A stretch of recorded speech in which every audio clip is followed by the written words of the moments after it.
తాకట్లో ఉన్న బంగారాన్ని విడిపించలేక వడ్డీల మీద వడ్డీలు కడుతూ ఇబ్బంది పడుతున్నారా? అయితే ఇప్పుడే సంప్రదించండి శివ గోల్డ్ కంపెనీ. మీ నమ్మకానికి మా హామీ శివ గోల్డ్ కంపెనీ.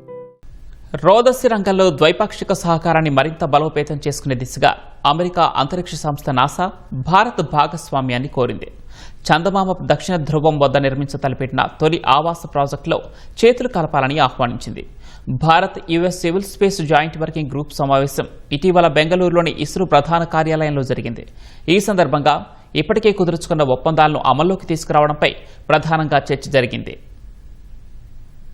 చంద్రుడి దక్షిణ ధ్రువంపై 2032 నాటికి శాశ్వత మానవ స్థావరం నిర్మించాలని నాసా లక్ష్యంగా పెట్టుకుంది. ఇందుకోసం మూన్ బేస్ మిషన్ ను ప్రకటించింది. ఈ ప్రతిష్టాత్మక ప్రాజెక్టులో భాగస్వామ్యం కావాలని ఇస్రోను నాసా ఆహ్వానించింది. వ్యోమగాములు నివసించడానికి, పని చేసుకోవడానికి, పరిశోధనలు సాగించడానికి ఒక శాశ్వత ఆవాసాన్ని నిర్మించాలన్నది ఈ ప్రాజెక్టు ప్రధాన ఉద్దేశం. తద్వారా మరిన్ని శాస్త్రీయ పరిశోధనలు సాగించి భవిష్యత్తులో సుదూర అంతరిక్ష యాత్రలకు సన్నాహాలు చేయాలని నాసా భావిస్తోంది.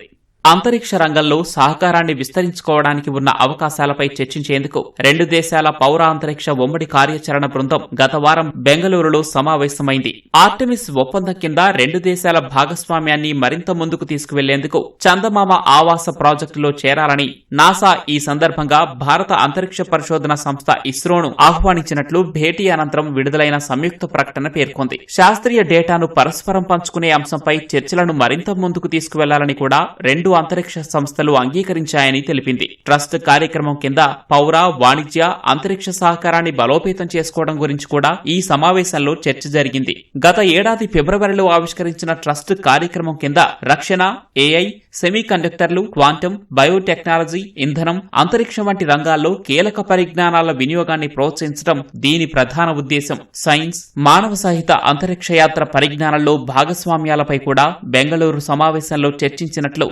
సంయుక్త ప్రకటన పేర్కొంది.